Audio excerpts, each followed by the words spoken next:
Police চাইছে আইনের সঙ্গে দাঁড়িয়ে আইন মেনে কাজ করতে, কিন্তু তাহলে তার ট্রান্সফার হয়ে যাবে। তৃণমূলের তোলাবাজির টাকা নাকি পুলিশের গাড়ি করে তৃণমূলের নেতাদের বাড়িতে সেফলি পৌঁছয়, তার ভাগ নাকি পুলিশ পায়। যে পুলিশ একদম খারাপ নয়, পুলিশকে পরিচালনা যারা করছেন তাদের অন্যায়ের জন্য আজ পুলিশ তার নিজের চাকরি বাঁচাতে এই অন্যায়ের সাথ দিচ্ছেন। বিজেপির জানি না নেতা হাফ নেতা কি, আমি ঠিক বুঝতে পারছি না ওনার অবস্থানটা কি বিজেপিতে এখন।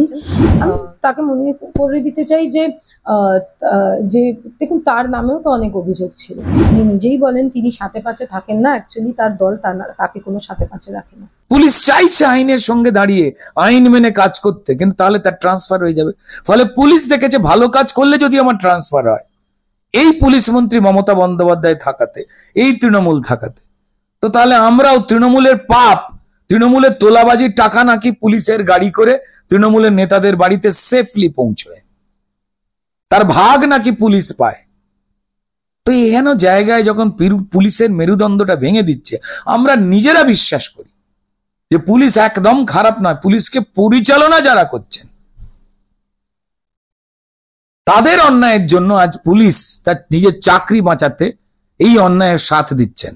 রুদ্রনীল বাবুর কথা আর কি বলবো, আপনি বললেন উনি বিজেপি নেতা না, উনি প্রথমে কমিউনিস্ট ছাত্র নেতা, তারপরে উনি তৃণমূলের নেতা, এখন তিনি বিজেপির জানি না নেতা হাফ নেতা কি, আমি ঠিক বুঝতে পারছি না ওনার অবস্থানটা কি বিজেপিতে এখন।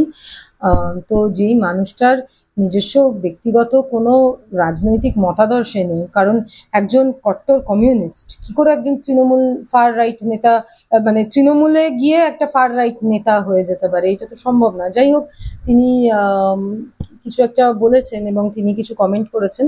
আমি তাকে মনে করে দিতে চাই যে দেখুন, তার নামেও তো অনেক অভিযোগ ছিল, তাই না? আজ থেকে আপনি 10-12 বছরের মানে নিউজ যদি ঘাঁটেন, তাহলে তিনিও তো এই থ্রেট, ধর্ষণের মতন গুরুতর অভিযোগ তার বিরুদ্ধে আনা হয়েছিল এবং তারপরে মামলা টামলা হয়। তো যাই হোক, তিনি কি বলছেন কি না বলছেন সেই হিসেবে আমি কোনো মন্তব্য করতে চাই না। তিনি ওই মানে নিউজেই থাকেন, তিনি কিছু কিছু পোর্টালে তার ইন্টারভিউ দেন, তিনি নিজেই বলেন তিনি সাথে পাচে থাকেন না, অ্যাকচুয়ালি তার দল তাকে কোনো সাথে পাচে রাখে না।